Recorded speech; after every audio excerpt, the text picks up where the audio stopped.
aliran Mu'tazilah dan aliran Asy'ariyah. Nah, dari ilmu kalam. Nah, aliran ini cukup besar ya teman-teman.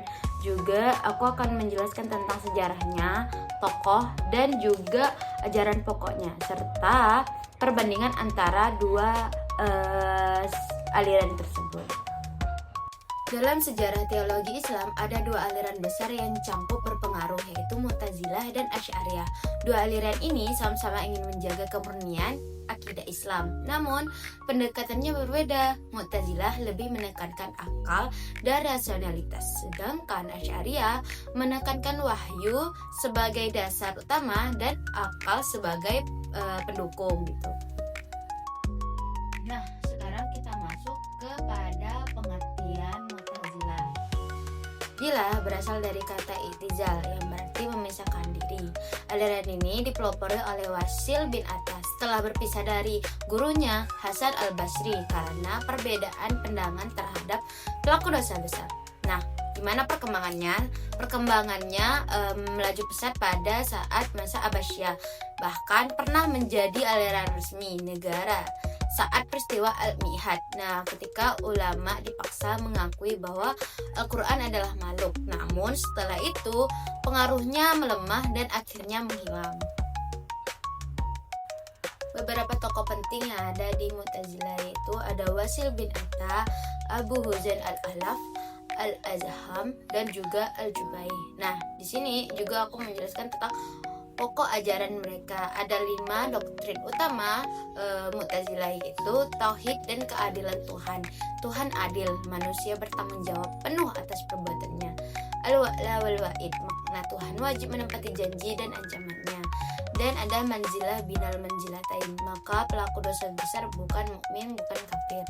Amar ma'ruf nahi munkar, makna termasuk menentang penguasa zalim. Al-Quran adalah makhluk. Nah, sekarang kita masuk kepada aliran Al-Asy'ariyah. Al-Asy'ariyah didirikan oleh Abu Hasan al-Asy'ari yang awalnya adalah pengikut Mu'tazilah selama 40 tahun. Wah, ia keluar setelah melihat rasionalisme Mu'tazilah yang terlalu ekstrim dan bertentangan dengan hadis. Nah, ajaran pokoknya itu yaitu akal penting tetapi tidak boleh menentang wahyu. Nah, Tuhan memiliki sifat-sifat hakiki dan juga Al-Quran tidak diciptakan alias qadim. Manusia hanya mengakui sisi awal, bukan pencipta, dan Tuhan bebas berkehendak. Nah, pelaku dosa besar masih mukmin tetapi fasik. Itu dia ajaran pokok dari Al-Asy'ari dan juga tokoh pengembangan yang ada di Al-Asy'ari. Tokoh pengembangan itu termasuk ada Al-Baqilah, Al-Juwaini, Al-Ghazali, dan ada Al-Sanusi. Bandingan Mu'tazilah dan Al-Asy'ariyah, saya akan menyampaikan ringkasannya. Nah, kalau akal dan wahyu di Mu'tazilah itu mendahulukan akal, sedangkan di Al-Asy'ariyah dia mendahulukan wahyu. Nah, kalau misalnya sifat Tuhan di Mu'tazilah menolak sifat berdiri sendiri. Kalau Asy'ariyah menerima sifat-sifat Tuhan. Dan kalau Al-Quran di Mu'tazilah menyebut Al-Quran itu makhluk, sedangkan di Al-Asy'ariyah menyebut Al-Quran itu qadim.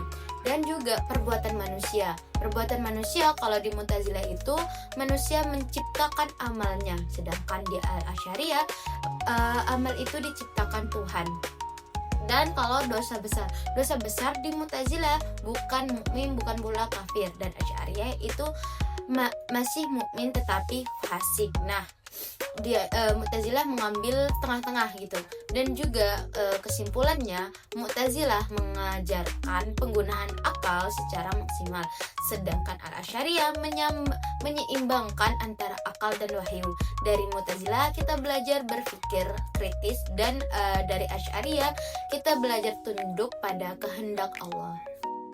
Mungkin itu saja yang dapat saya sampaikan terkait aliran dua ini, yaitu aliran Mu'tazilah dan aliran Asy'ariyah.